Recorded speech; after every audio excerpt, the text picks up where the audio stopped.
bonjour. Nous sommes réunis au nom du Père et du Fils et du Saint-Esprit. La grâce de Jésus-Christ notre Seigneur, l'amour de Dieu le Père et la communion de l'Esprit Saint soient toujours avec vous.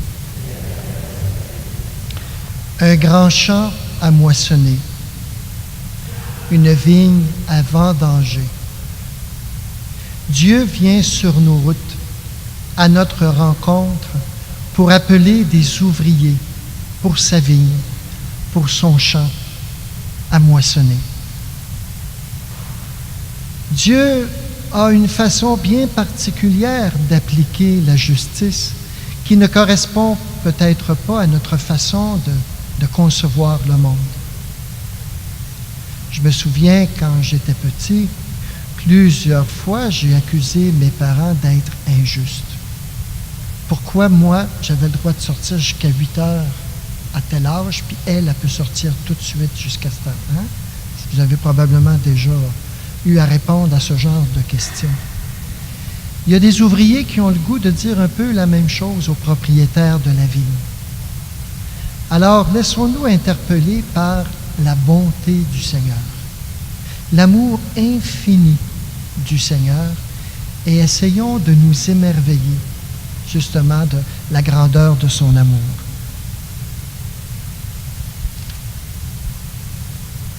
Seigneur Jésus, sans cesse, tu te laisses trouver. Prends pitié de nous. Ô Christ, tu nous ouvres le chemin du salut. Prends pitié de nous. Seigneur, tes pensées ne sont pas nos pensées. Prends pitié de nous. Que Dieu, notre Père, riche en pardon, nous témoigne de sa miséricorde, qu'il nous accorde sa paix, maintenant et pour les siècles des siècles. Et maintenant, glorifions notre Dieu en chantant.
Prions le Seigneur.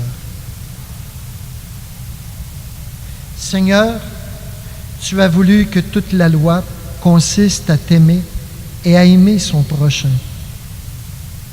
Donne-nous de garder tes commandements et de parvenir ainsi à la vie éternelle, par Jésus le Christ, ton Fils, notre Seigneur et notre Dieu, qui règne avec toi dans l'unité du Saint-Esprit, maintenant et pour les siècles des siècles. Amen. Veuillez vous asseoir. Les chemins de Dieu ne sont pas nos chemins.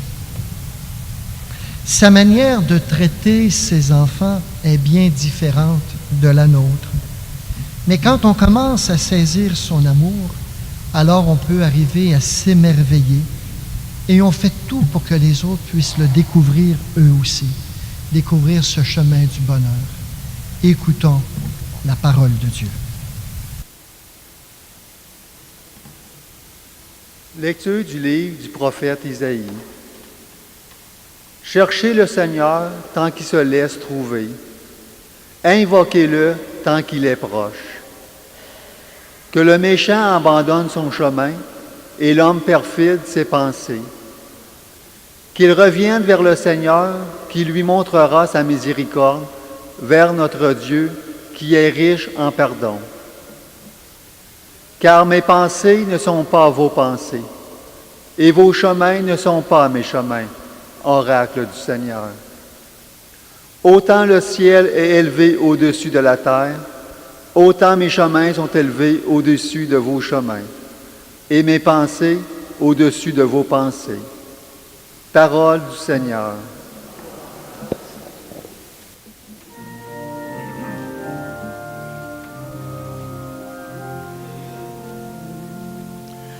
Proche est le Seigneur de ceux qui l'invoquent.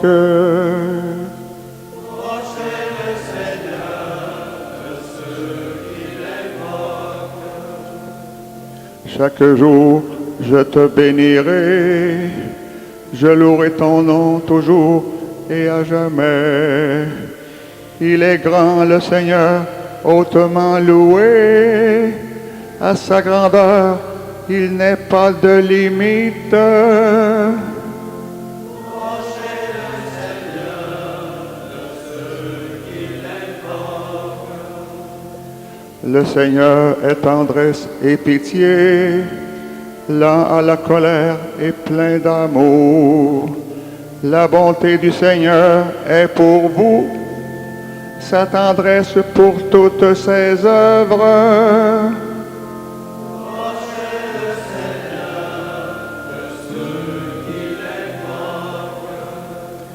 Le Seigneur est juste en toutes ses voies, fidèle en tout ce qu'il fait. Il est proche de ceux qui l'invoquent, de tous ceux qui l'invoquent en vérité. Proche est le Seigneur de ceux qui l'invoquent.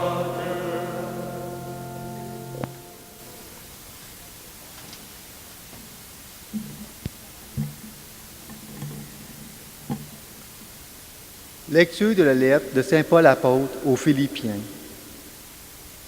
Soit que je vive, soit que je meure, le Christ sera glorifié dans mon corps. En effet, pour moi, vivre, c'est le Christ, et mourir est un avantage. Mais si en vivant en ce monde, j'arrive à faire un travail utile, je ne sais plus comment choisir. Je me sens pris entre les deux. Je désire partir pour être avec le Christ, car c'est bien préférable. Mais à cause de vous, demeurer en ce monde est encore plus nécessaire. Quant à vous, ayez un comportement digne de l'Évangile du Christ. Parole du Seigneur.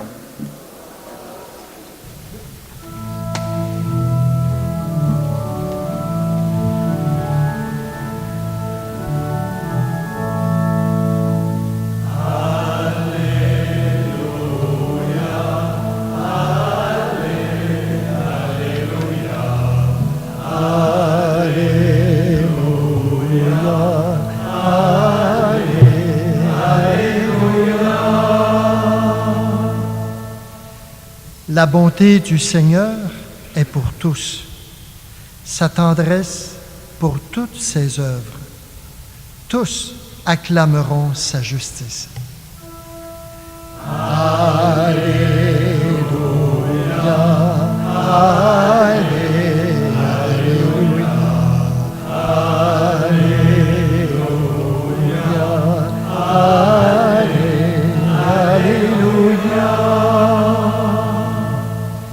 Seigneur soit avec vous. Annonce de la bonne nouvelle de Jésus le Christ selon saint Matthieu.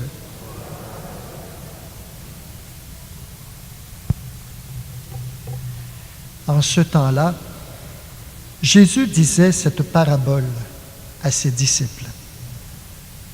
Le royaume des cieux est comparable au maître d'un domaine qui sortit dès le matin afin d'embaucher des ouvriers pour sa vigne.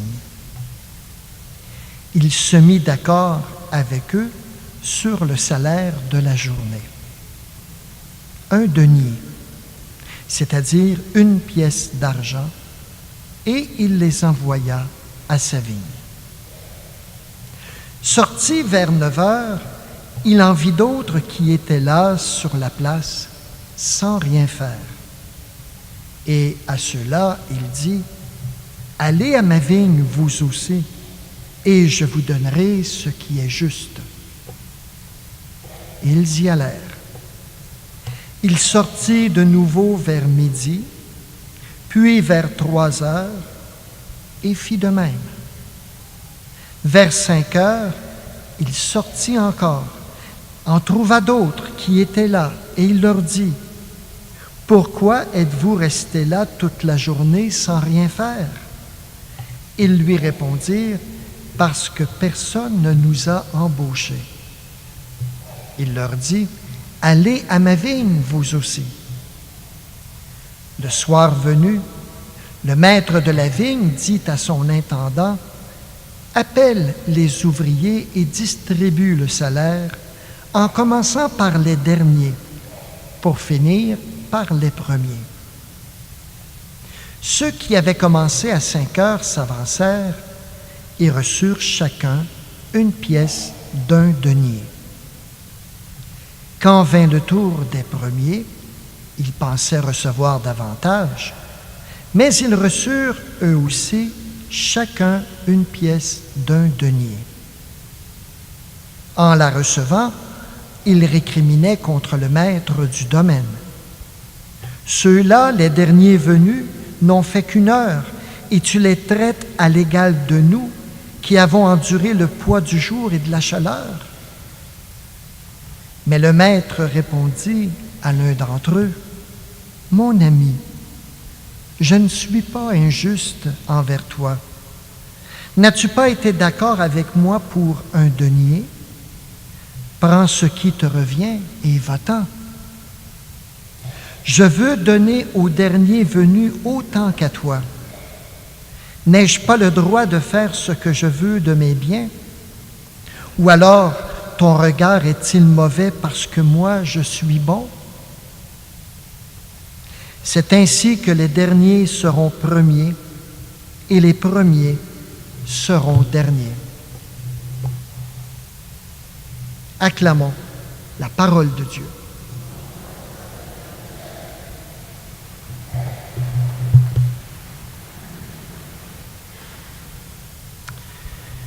Quand c'est la première fois qu'on écoute ce texte biblique, il y a de quoi être surpris. On ne comprend pas comment Jésus puisse donner en exemple un propriétaire de vigne qui semble avoir un comportement injuste à nos yeux envers ses employés. Si les normes du travail arrivaient là, ça ne passerait pas de même. Hein? On ne suit pas l'humeur du patron dans nos normes de travail. Le salaire doit correspondre normalement au travail qui est réalisé, et ce, peu importe notre sexe. Salaire égal, travail égal. Mais je ne pense pas que Jésus veuille s'insérer dans nos normes de travail. En réalité, cette parabole ne veut pas nous parler d'équité salariale, mais plutôt nous parler de Dieu, de sa manière d'être pour chacun de ses enfants. Si nous avions été parmi les ouvriers de la première heure qui avions travaillé toute la journée, peut-être qu'on trouverait le propriétaire injuste. Mais serait-ce que ce propriétaire, qui dans le fond symbolise Dieu, ne nous paie pas chacun selon nos œuvres, selon nos mérites?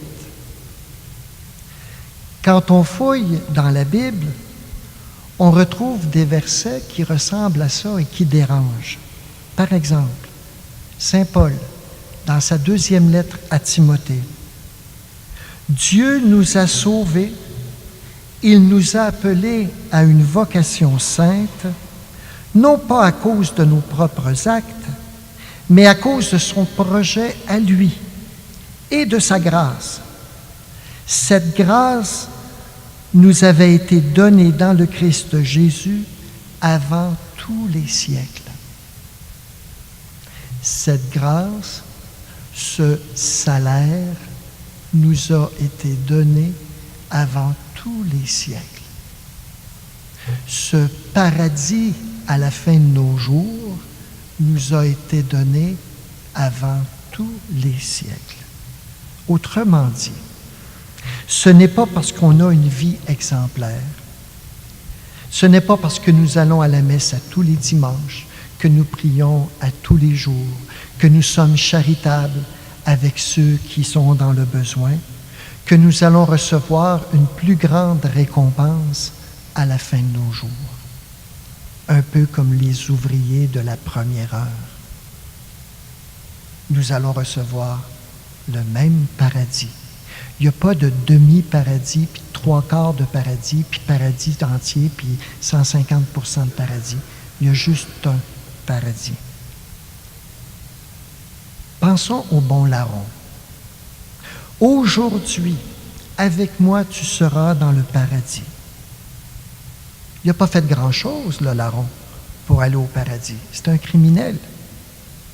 Il reçoit tout de suite le paradis ou le salaire parce qu'il s'est tourné vers Jésus. Pensons à cette autre phrase qui vient de Jésus et qui dit « Les pécheurs et les publicains vous précéderont dans le royaume. » Qu'est-ce que ça veut dire? Les premiers seront les derniers et les derniers seront les premiers. Alors, qu'est-ce qu'on fait ici ce matin? Pouvez-vous me le dire?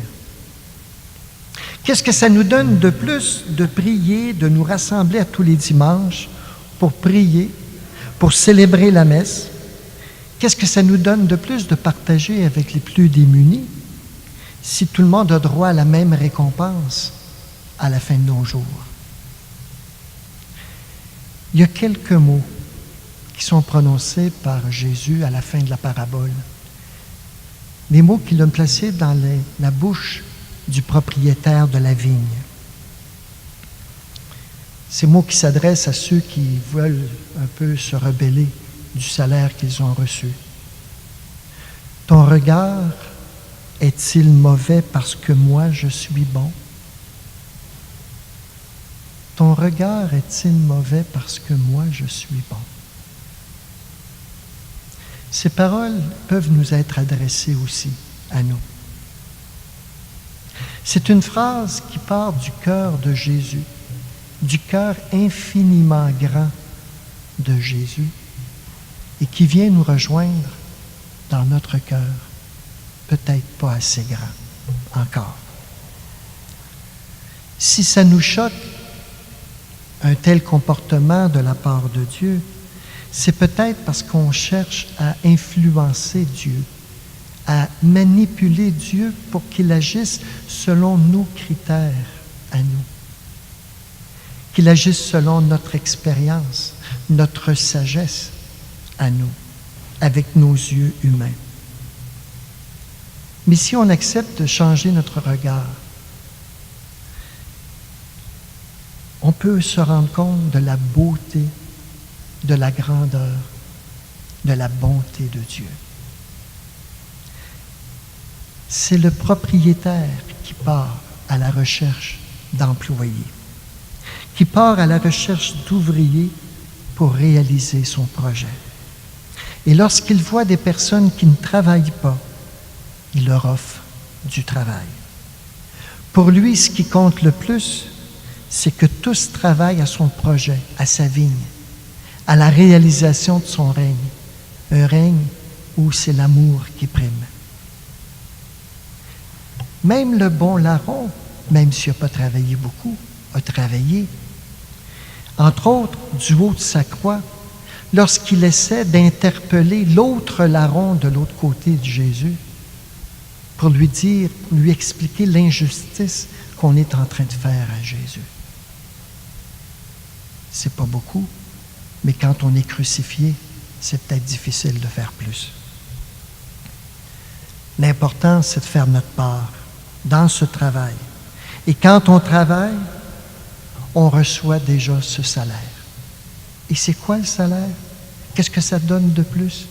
Aujourd'hui, maintenant, c'est de goûter à la vie éternelle. Quand on arrive à s'émerveiller de la grandeur, de la bonté de Dieu pour chacun de ses enfants, on goûte à la vie éternelle. On a cette joie, cette paix du cœur que rien ni personne ne peut nous enlever. Dans le fond, on se rend compte peut-être qu'on a une très petite idée de l'amour de Dieu pour ses enfants. Le peu que nous connaissons, c'est Jésus lui-même qui nous l'a révélé.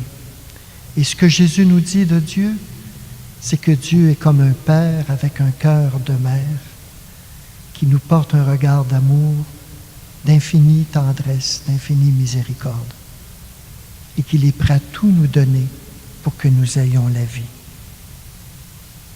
Comme le dit le prophète dans la première lecture que nous avons entendue, « Comme le ciel est plus haut que la terre, mes chemins sont plus hauts que les vôtres, mes pensées sont plus hautes que les vôtres. »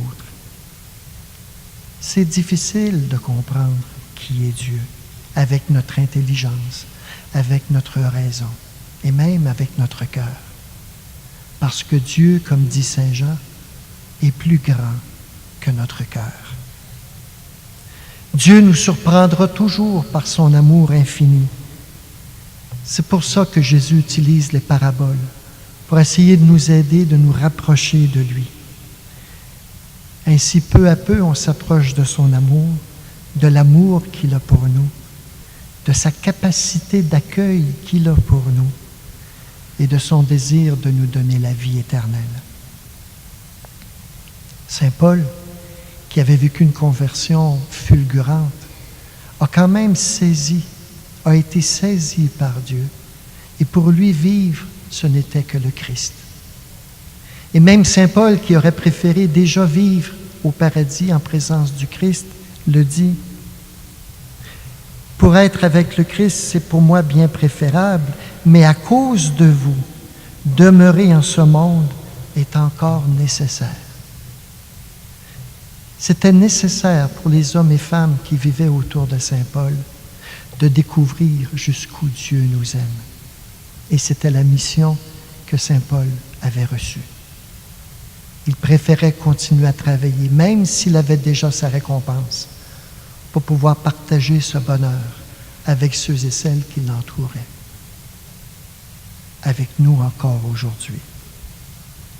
Quant à nous, c'est peut-être en lisant un peu plus la parole de Dieu que nous arriverons peut-être à comprendre que nous serons en communion avec lui lorsque nous aimerons comme lui, lorsque nous pardonnerons comme lui, lorsque nous accueillerons comme lui.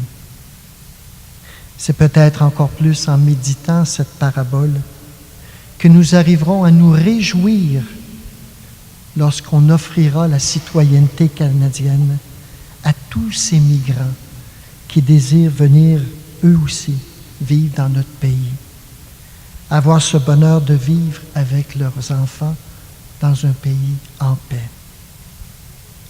Amen.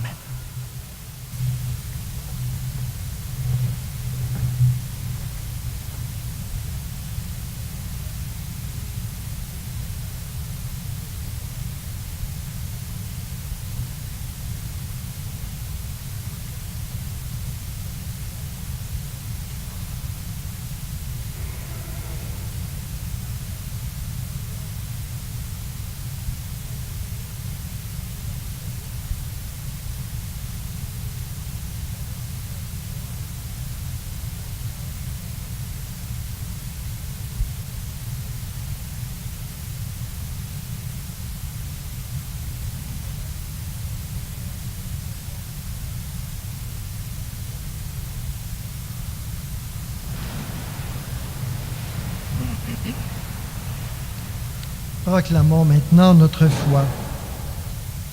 Je crois en Dieu, le Père Tout-Puissant, Créateur du ciel et de la terre, et en Jésus-Christ, son Fils unique, notre Seigneur, qui a été conçu du Saint-Esprit, est né de la Vierge Marie, a souffert sous Ponce Pilate, a été crucifié, est mort et a été enseveli, est descendu aux enfers, le troisième jour est ressuscité des morts, est monté aux cieux, est assis à la droite de Dieu le Père Tout-Puissant, d'où il viendra juger les vivants et les morts.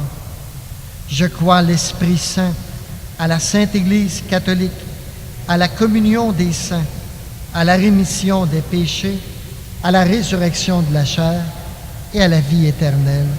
Amen.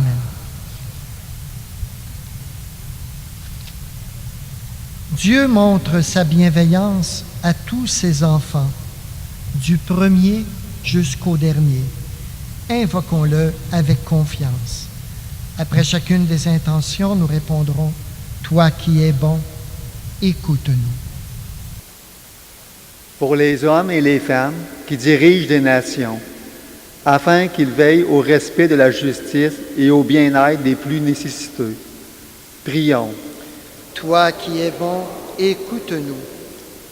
Pour tous ceux et celles qui cherchent un emploi, afin que leur démarche porte des fruits. Prions. Toi qui es bon, écoute-nous. Pour les personnes qui dirigent des entreprises, afin que leurs décisions soient empreintes de confiance et de générosité. Prions. Toi qui es bon, écoute-nous.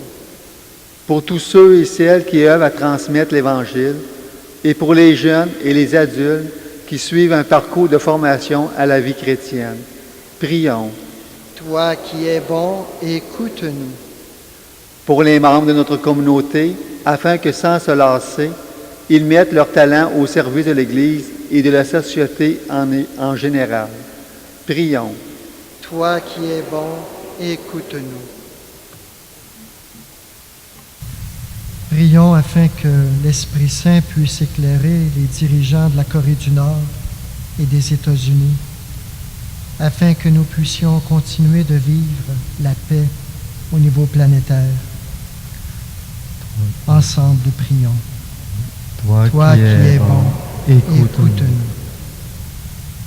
Dieu notre Père, tu veux que d'un seul cœur et d'une même voix, nous te rendions gloire. Accorde-nous de demeurer présent à notre prochain dans le besoin. Nous te le demandons en toute confiance, par Jésus le Christ, ton Fils unique, notre Seigneur. Amen. Vous pouvez vous asseoir. Nous allons maintenant recueillir vos offrandes pour une collecte pour les évêques du Canada, afin que nos évêques puissent remplir leur rôle, leur mission pastorale. Merci de votre générosité.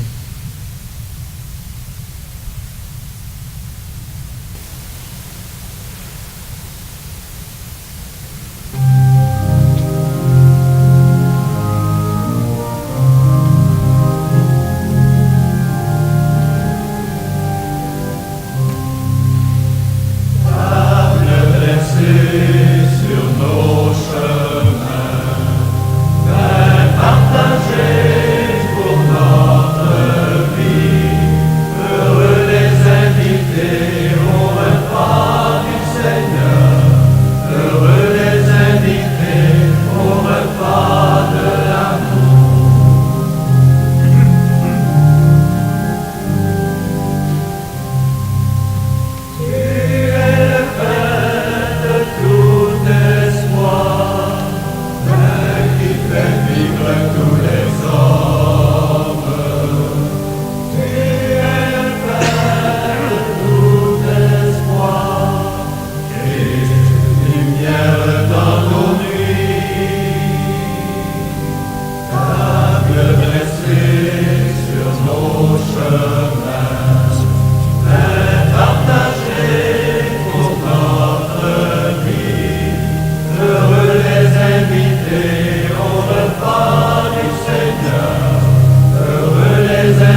Prions ensemble au moment d'offrir le sacrifice de toute l'Église.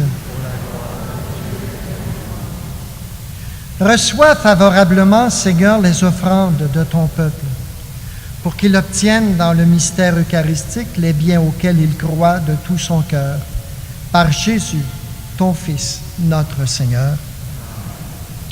Nous prendrons la prière eucharistique qui se retrouve à la page 16 dans vos prions.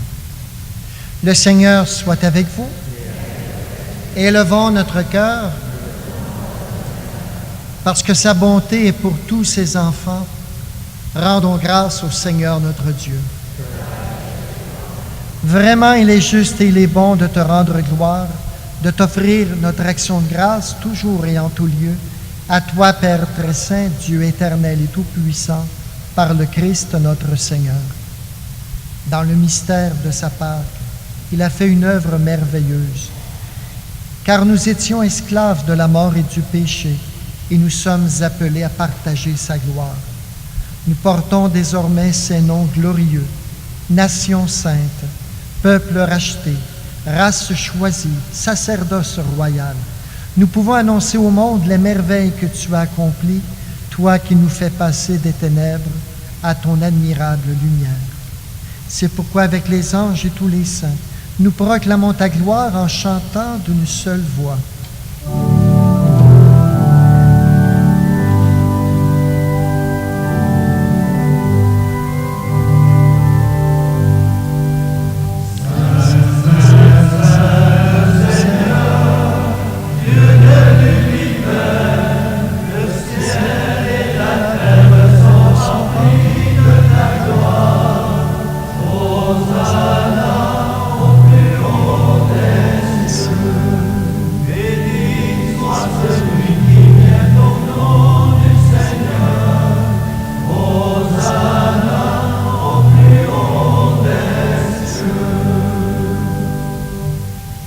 Toi qui es vraiment saint, toi qui es la source de toute sainteté, nous voici rassemblés devant toi et dans la communion de toute l'Église, en ce premier jour de la semaine, nous célébrons le jour où le Christ est ressuscité d'entre les morts.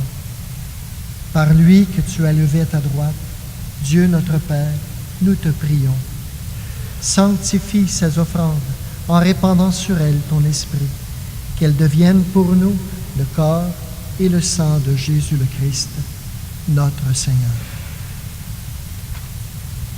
Au moment d'être livré, d'entrer librement dans sa passion, il prit le pain, il rendit grâce, il le rompit, le donna à ses disciples en disant: « Prenez et mangez-en tous. Ceci est mon corps, livré pour vous. »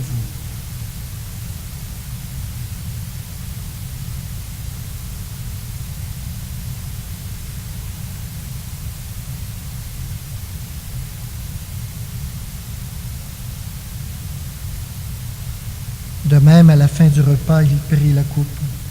De nouveau, il rendit grâce et la donna à ses disciples en disant: « Prenez et buvez-en tous, car ceci est la coupe de mon sang, le sang de l'alliance, nouvelle et éternelle, qui sera versé pour vous et pour la multitude en rémission des péchés. Vous ferez cela en mémoire de moi. »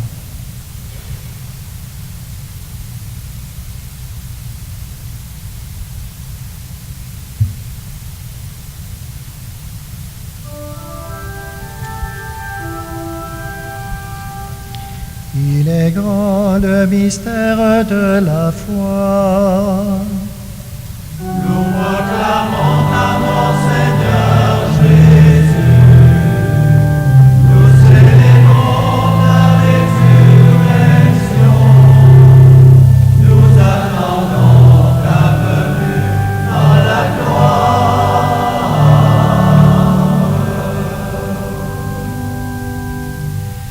Faisant ici mémoire de la mort et de la résurrection de ton Fils, nous t'offrons, Seigneur, le pain de la vie et la coupe du salut, et nous te rendons grâce, car tu nous as choisis pour servir en ta présence. Humblement, nous te demandons qu'en ayant part au corps et au sang du Christ, nous soyons rassemblés par l'Esprit Saint en un seul corps. Souviens-toi, Seigneur, de ton Église répandue à travers le monde. Fais-la grandir dans ta charité avec le pape François, notre évêque Gérald et toutes les personnes qui ont la charge de ton peuple. Souviens-toi aussi de nos sœurs et de nos frères qui se sont endormis dans l'espérance de la résurrection et de toutes les personnes qui ont quitté cette vie. Plus spécialement ce matin, nous te prions pour Marie-Paul Martel d'Aigle. Oui, Père, reçois-les tous dans ta lumière auprès de toi. Sur nous tous, enfin, nous implorons ta bonté. Permets qu'avec la Vierge Marie, la bienheureuse Mère de Dieu, avec Saint Joseph, son époux, les apôtres et les saints de tous les temps qui ont vécu dans ton amitié, nous ayons part à la vie éternelle et que nous chantions ta louange par Jésus le Christ, ton Fils bien-aimé.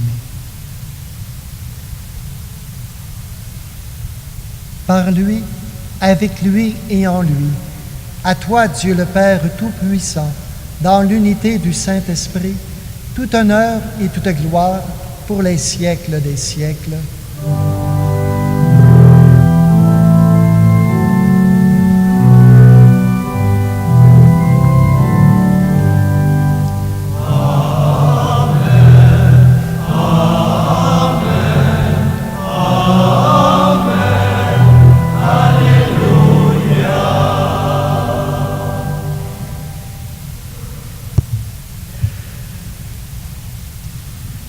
Nous sommes tous les enfants d'un même Père. Ensemble, osons dire, Notre Père qui es aux cieux, que ton nom soit sanctifié, que ton règne vienne, que ta volonté soit faite sur la terre comme au ciel. Donne-nous aujourd'hui notre pain de ce jour. Pardonne-nous nos offenses, comme nous pardonnons aussi à ceux qui nous ont offensés. Et ne nous soumets pas à la tentation, mais délivre-nous du mal. Délivre-nous de tout mal, Seigneur, et donne la paix à notre temps. Par ta miséricorde, libère-nous du péché. Rassure-nous devant les épreuves.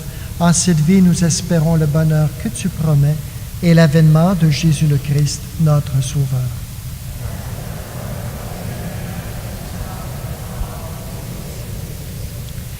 Seigneur Jésus-Christ, tu as dit à tes apôtres, « Je vous laisse la paix, je vous donne ma paix. » Ne regarde pas nos péchés, mais la foi de ton Église. Pour que ta volonté s'accomplisse, donne-lui toujours cette paix et conduis-la vers l'unité parfaite, toi qui règnes pour les siècles des siècles. Que la paix du Seigneur soit toujours avec vous.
Heureux sommes-nous d'être les invités au repas du Seigneur. Le voici l'agneau de Dieu, celui qui enlève le péché du monde. Seigneur, je ne suis pas digne de te recevoir, mais dis seulement une parole, et je serai guéri.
dans nos cœurs.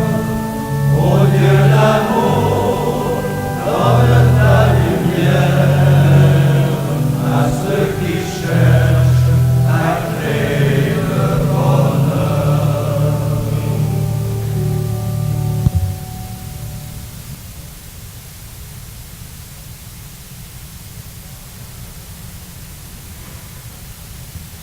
Seigneur,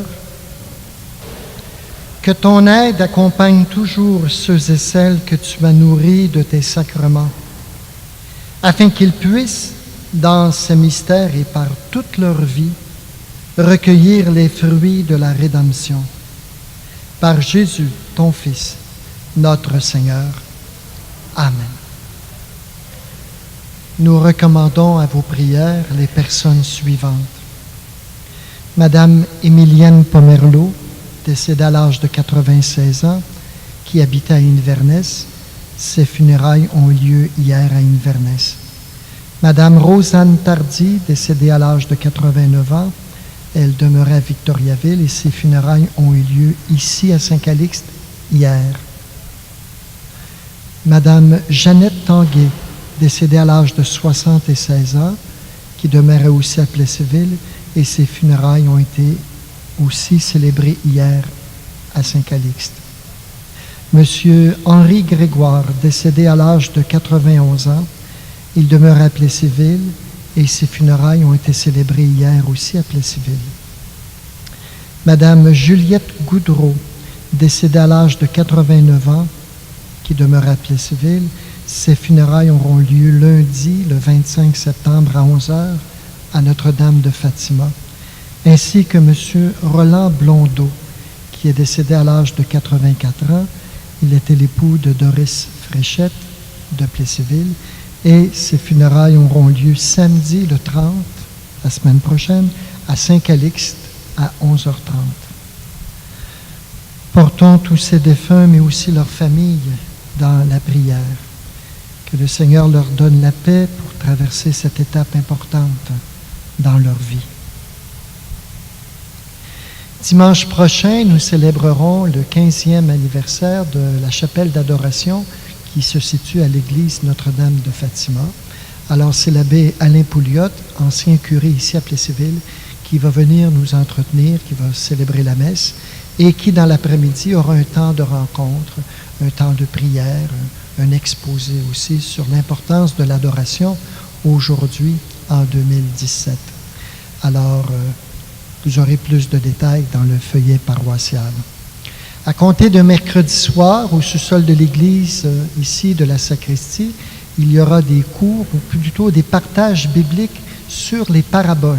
Alors, chacune des paraboles que Jésus utilise, alors c'est Léo Dutil qui va venir animer ces partages bibliques, et tout le monde est le bienvenu. Encore une fois, dans le feuillet pour les détails. Vous savez, s'il y a déjà quelques semaines qu'on essaie de célébrer l'Eucharistie en espagnol et on arrive plus ou moins à s'adapter à l'heure où ces gens finissent de travailler le dimanche. Donc, il y a un changement à l'horaire. Elle sera à 19h à compter de ce soir, ici même à Saint-Calixte. Alors, c'est pour tous les travailleurs latinos, mais aussi pour toutes les personnes qui ont le goût de célébrer en espagnol, qui connaissent la langue et qui veulent peut-être se pratiquer ou qui sont en train de suivre des cours. Bienvenue à tous à compter de 19h. Dimanche, le 8 octobre prochain, ce sera notre fête patronale, la fête patronale de Notre-Dame des Érables. Alors, dans toutes les églises de la grande paroisse, on aura une célébration spéciale tournée, orientée vers la Vierge Marie, sous le vocable Notre-Dame des Érables. Alors, on fera parvenir au comité de liturgie très bientôt le programme spécial de cette messe qui aura lieu là, dans nos églises habituelles. Si des personnes sont toujours intéressées à occuper le ministère de la lecture lors de nos Eucharisties, alors on vous invite à communiquer avec Mme Suzanne Vigneault de la paroisse ou à nous faire connaître votre nom et nous lui transmettrons par la suite. Le Seigneur soit avec vous et que Dieu Tout-Puissant, dans son amour, vous bénisse et vous garde, le Père, le Fils et le Saint-Esprit. Allons tous dans la paix et la joie du Christ. Très belle semaine à vous tous.